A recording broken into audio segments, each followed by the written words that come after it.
How's it going, fam? Welcome back to Erica's EDC, and today we are talking about a big mistake I've made yet again with one of my knives, and it has sparked a whole new thought process for me in terms of geometry, steel, EDC knives, all of the things. This is also going to tie some other videos in from other content creators, people that I've been talking to, and I want it to be a fun discussion. But we are talking today about my test knife for the month. This is the Rowland Cutlery, as you can see there, Bobcat, and this is in ProCut, Pop's ProCut at 63 HRC, very thin and slicey.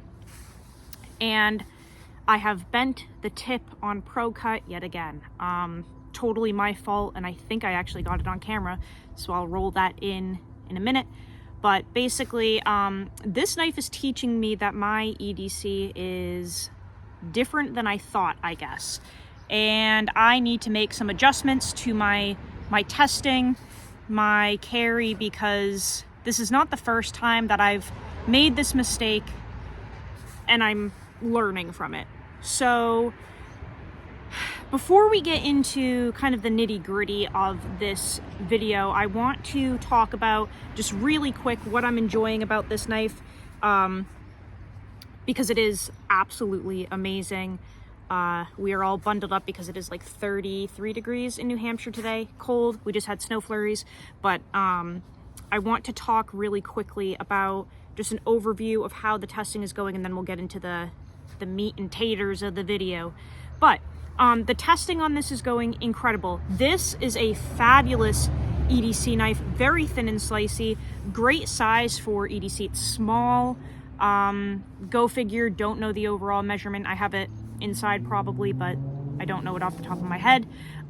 Tim is an incredible maker, and this is a small little EDC hunting knife that he made.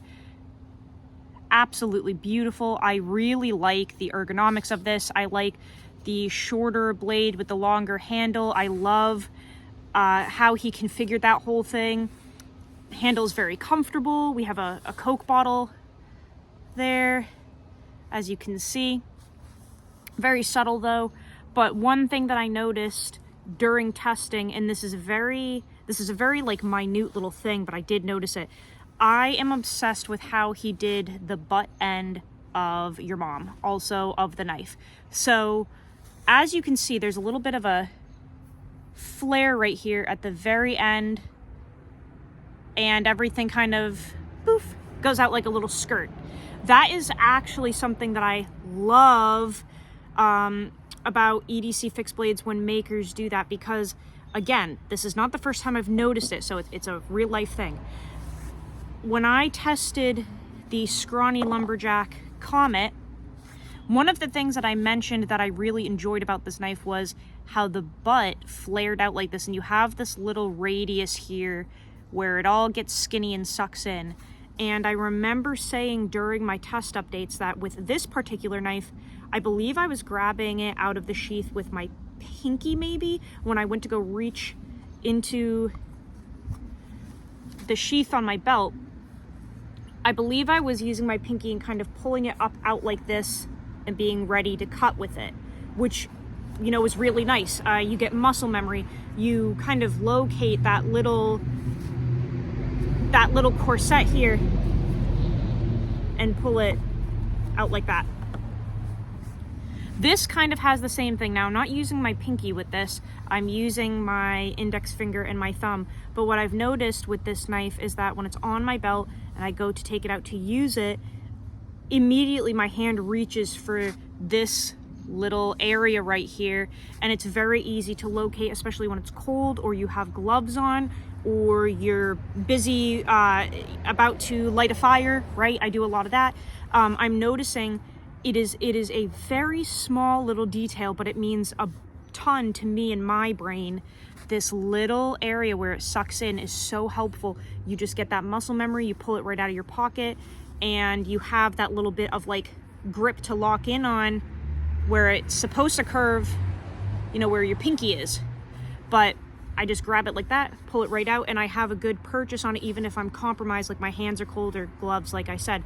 So This design is really nice for EDC. I have processed the dog food and stuff with it, and I need to clean it because I'm not actually sure what a lot of this is. I don't think it's rust. I think it's pine pitch and patina, but I need to actually clean it because I don't know what all of that crap is. It is a carbon steel, so who knows? Maybe it is a little bit of rust. I don't know.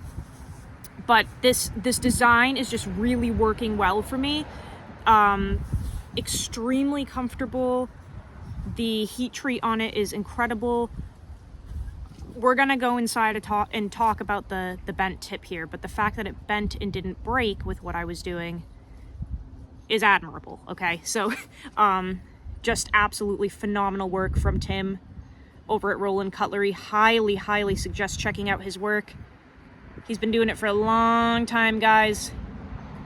So, I will link him down below, but go check out his work. I'm gonna roll a clip of where I believe the bent tip came from because I did not notice in the moment. I noticed it after, and you can see in the video that I don't even notice that I bent the tip. I have no idea. There are two parts where I could have. You tell me where you think I went wrong. But there are two parts where I definitely could have, jacked this thing up.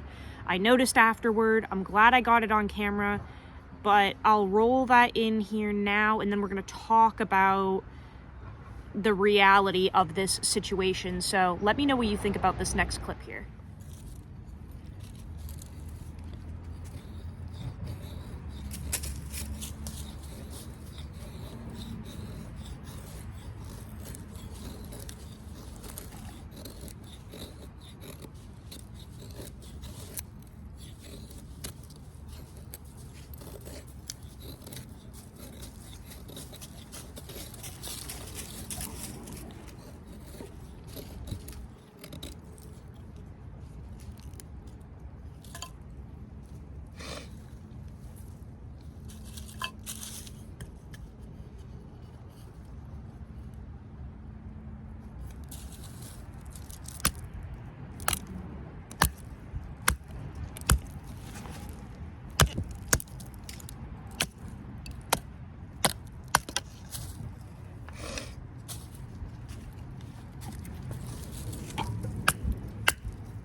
All right, now that you guys have seen the clip where everything went to shit, let's talk about it. So, in the video, I am batoning with the Bobcat.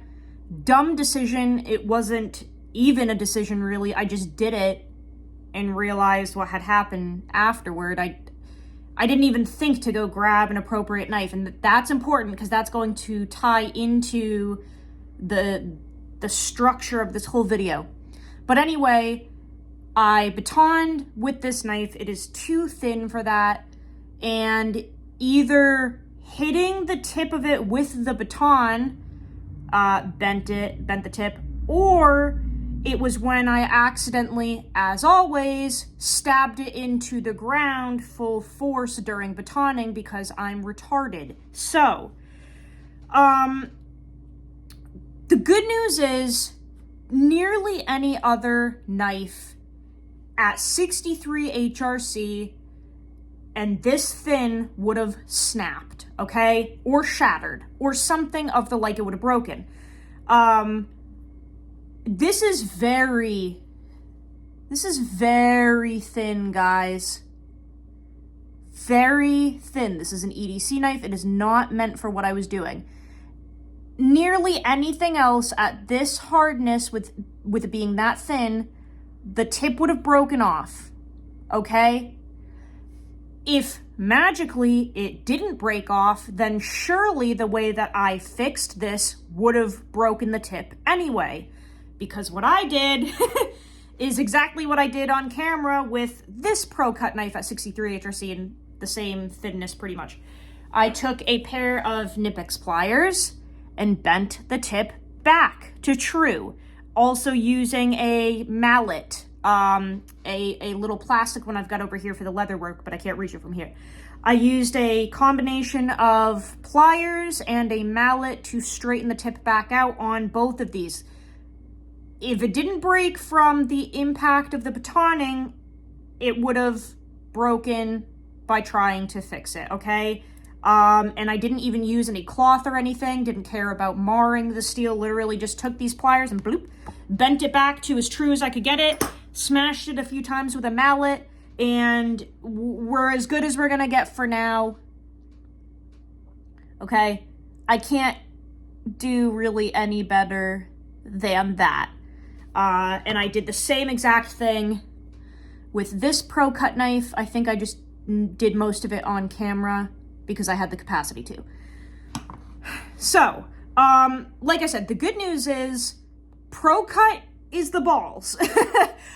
The toughness and the strength and the everything that this steel has is crazy because we have 63 HRC ProCut by two different makers, Rowland, Cutlery, Duckhead Forge. Two totally different things here, and they both had the same exact outcome when I did the same type of fixing for them, the same type of solution.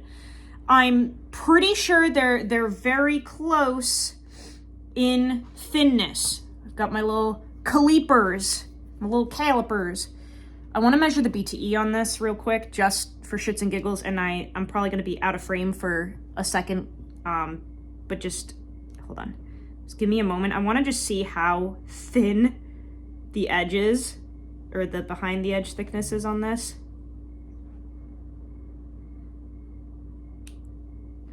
Oh, we slid off. I think it's gonna read like 8 thou at the tip where we bent it. Yeah, 10, 9, 8. It's thin, guys. This is like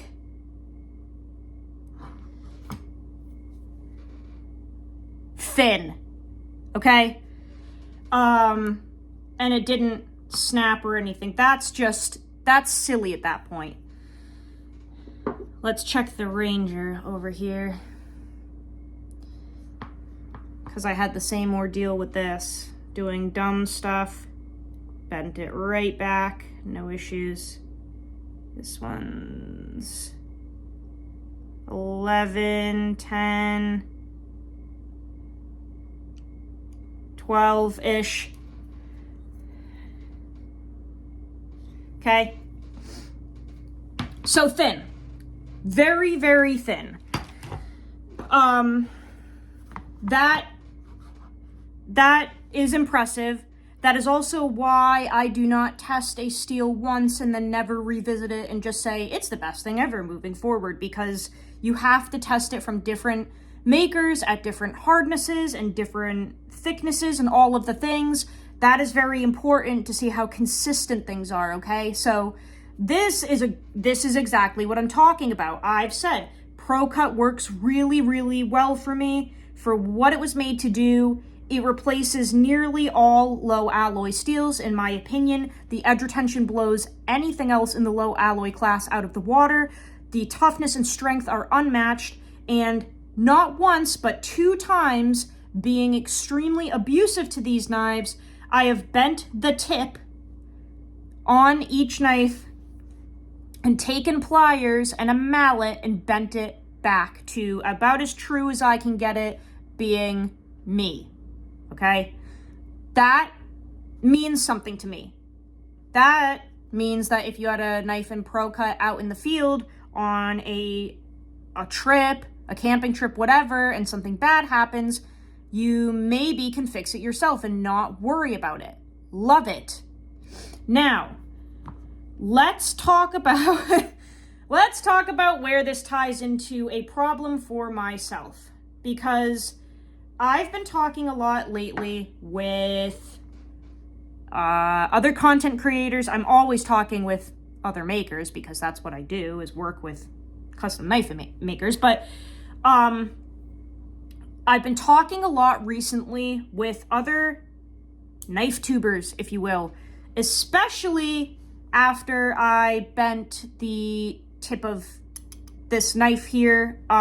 It really tied into a conversation between myself, Doggone John over on YouTube, and Gabe from the Home Slice. Okay? So, at first, I was agreeing with Gabe's video, and in Gabe's video, he basically is like, man, I wish that we could get thinner, harder knives from production companies, essentially. That's what he was saying. And I was like, dude, I agree with you. And Gabe kind of goes on in his video to say, you know, I wish that when companies used tough steel, instead of making them thick and soft for toughness while using a steel that's naturally tough, maybe, I don't know, we could make the knives a little thinner because the steel is tough in nature, and we could do a little bit of a higher hardness or whatever because that's what it calls for, and they would probably work better as a knife because that would be following what we're supposed to be doing. I don't know, that would be cool. And he talks about warranties and basically how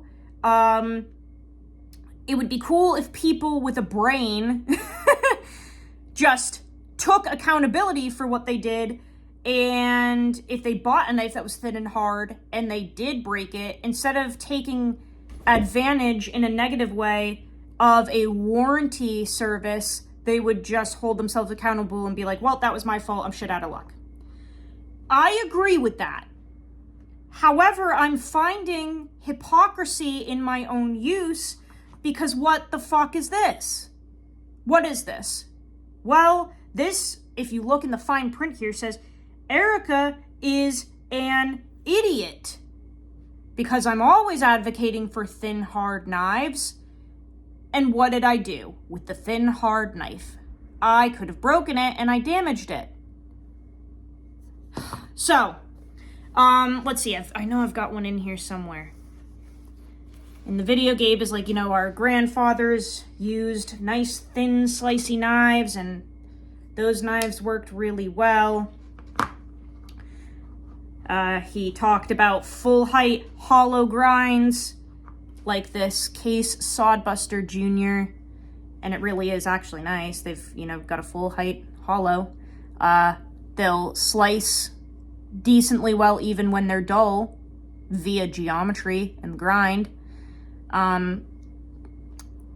This is special. This is special because it works, right? And imagine if we had this blade in a better steel that had like better edge retention and stuff instead of this chrome vanadium steel, which who even knows what that is. ProCut 52-100 type deal. Wouldn't that be sweet, right? To have something like this in a higher end steel. I agree. I agree with everything that Gabe said. The problem for myself is that I literally feel like I have split personalities with this knife thing I'm noticing. So, logically, I know that thinner, harder knives cut longer, they cut better, all of the things. You're going to be cutting with geometry. Geometry is king. Thin, hard knives for the win. I logically know that. I've tested it. I stand by it.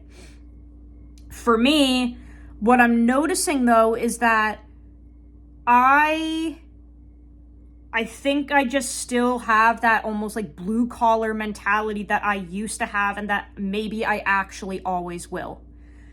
Like I kind of foreshadowed previously in this video, I did not even think twice about taking this out of the sheath and batoning with it to get those fire supplies going for the bonfire, right? I literally didn't even think twice about it. I grabbed the tripod. I was like, okay, I'm gonna be processing some firewood. That would make some good content. Grabbed the tripod, set it up, and just started hacking away at that thing and didn't even think twice. Now, that's something I do almost every day. We have a lot of fires here. If you follow my Instagram, which is where I record all the behind the scenes stuff, we have bonfires almost every day here. I'm at a point now where people either contact me or I contact them about picking up free pallets and basically doing like trash removal for them in exchange for a bunch of free pallets that I can burn, and then I have free firewood. It works really well for me. It's something I'm doing a lot now. And the free firewood means bonfires. The bonfires mean I need to make kindling and feather sticks and all of that stuff to start the bonfire, because I refuse to do it the girly way and use a lighter. I use the spine of my knife and a ferro rod. That makes good content. I need content for the channel because that's what keeps the channel going. So it works out for me. I didn't think twice about what knife I was using. It's the whole fire thing is part of my EDC, I guess, at this point, and I didn't really realize that until now. But I, pulled this out of the sheath, started going with it, had the camera rolling, luckily, so that I could show you guys how dumb I am, and bam, we bent the tip. Could have been way worse. This could have snapped, and it should have, but, ProCut for the win, right? Should have snapped. It didn't. Glad I got it on camera, but where does that leave me in this discussion of like, yay for thin, hard knives, especially for EDC, but what if my EDC actually really is harder use than most people? I left the blue collar field a couple of years ago. A lot of my work has been blue collar most of my life other than teaching. And when I started the channel, I beat the pulp out of my knives. You guys can go watch me digging holes in the ground with a Sebenza 31. You can watch me snapping the tip off of a 940, breaking brackets off of a windowsill during my construction job. You can go watch me cutting filthy, dirty tarp with a nearly $500 Sebenza. Batoning with a Sebenza. My channel was built on me doing idiotic things with really high quality knives and looking like a fool, but for some reason people liked it, and now we're at 17.5 thousand subs after a couple of years here. Okay, I have learned so much about steel, geometry, heat treat, all of the things. I have grown to respect my tools more, and I don't do that stuff typically anymore.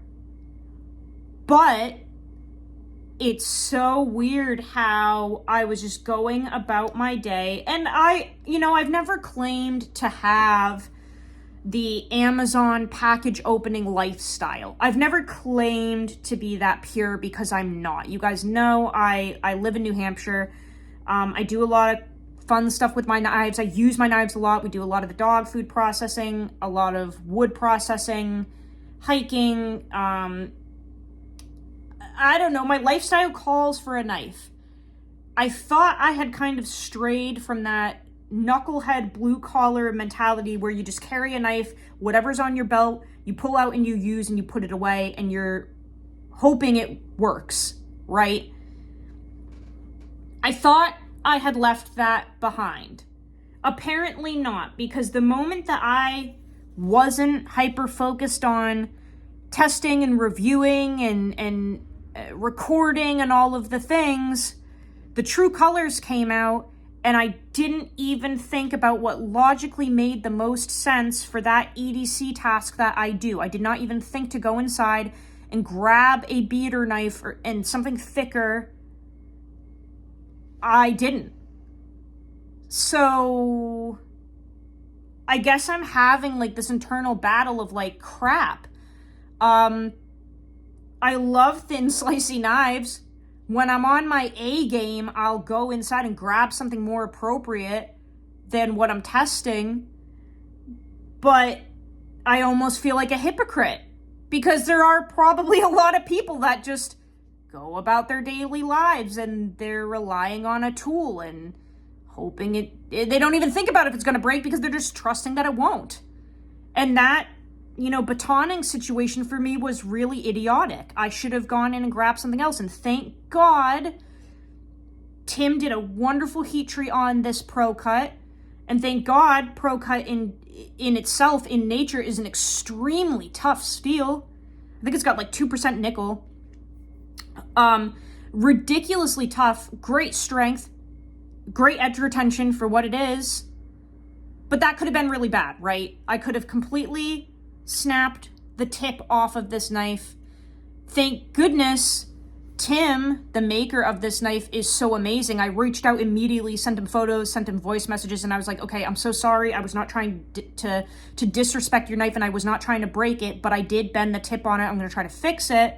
And he was like, he basically was like, dude, that's awesome.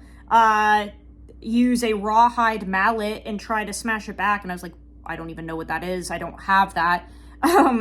But he basically told me to do what I was already going to do. Just try to bend it back. Worst case, he can't. It snaps. Who knows? And I need to try something a little thicker from him, I think. He has a model called the Kit Pup that I initiated the design on. And I need to test that because it's thicker, it's beefier. I think it'll just work better for me.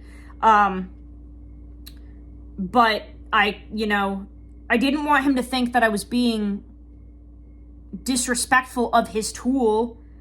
But I guess that is my EDC. I guess that is what I do. I just kind of beat on things sometimes. And, this bonfire thing is a whole situation in itself that happens like nearly every day. We're just burning almost every day. It's great testing for the knives. But I need to figure out, I don't even know. I need to figure out where the heck I'm going with this because I love thin slicey knives. I'm always advocating for them.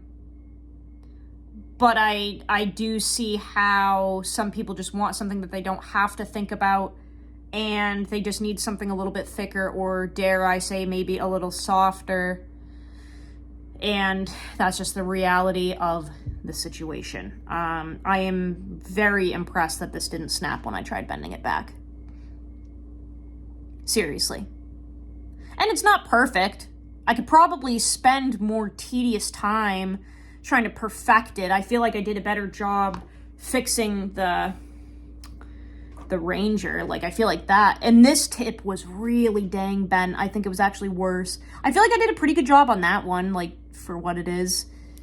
This is a little messier, but they're both usable, and quite frankly, I don't think I'm going to notice anything. I think when I'm sharpening and whatever, I may even be able to just kind of, like, work around that whole thing when I put an edge on this. But I don't know, guys. I'm just kind of, like, thinking, this is why production companies are hesitant to run thin, hard knives, because people like me are dumb.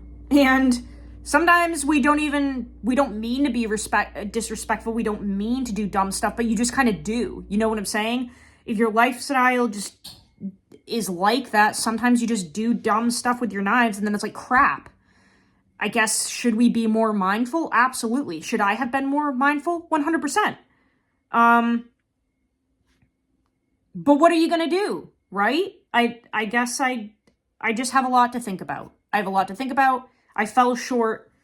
I'm glad that it wasn't a catastrophic failure. I'm really glad about that. I'm really impressed. And Tim, thank you for not thinking that I was trying to break your knife, because I wasn't. Maybe that's why makers like working with me, is because I push things to the limits and then let them know how it goes. I don't know. Maybe that's why they all want to work with me, because they're like, man, they actually get used, and then we can see cool stuff. Because now Tim can go, hey, my ProCut's really good. If you want to see how ballsy it is, go watch Erica's mentally challenged video where the knife should have broken and it didn't. At least she has proof that my knives are great. Like, Yay, cool, we have that. But like, dang, man, this is a rant at this point, but I messed up and I'm trying to figure out where I need to go with my knife belief system, if you will, guys. Hopefully this all makes sense. Let me know down in the comments what you think. Let me know if you're the type of person that just does not think about how you use your knives. You just go to use it. You're assuming it's going to work and that's what you do. Or if you're more aware, you know, a lot of people are very aware. A lot of knife nerds, I should say. A lot of knife nerds in the community on the platforms are very aware of pulling their knife out, cutting precariously with it to make sure they don't ruin it, and putting it back properly, and they are very aware and respectful of the knife. A lot of people are like that, and I feel like typically I kind of am, but maybe not as much as I thought. So yeah, write your thoughts down below, guys. Hopefully that all made sense. If it doesn't, I'm sorry. If this was a complete ramble of a video that sounds stupid, I am sorry. But I'll see you guys on the next video. I've got some thinking to do. With that being said, go use your shit. Learn how to sharpen your knives. Don't try to baton with a knife as thin as this. And I'll see you guys on the next video. I love you so much, fam. Take care.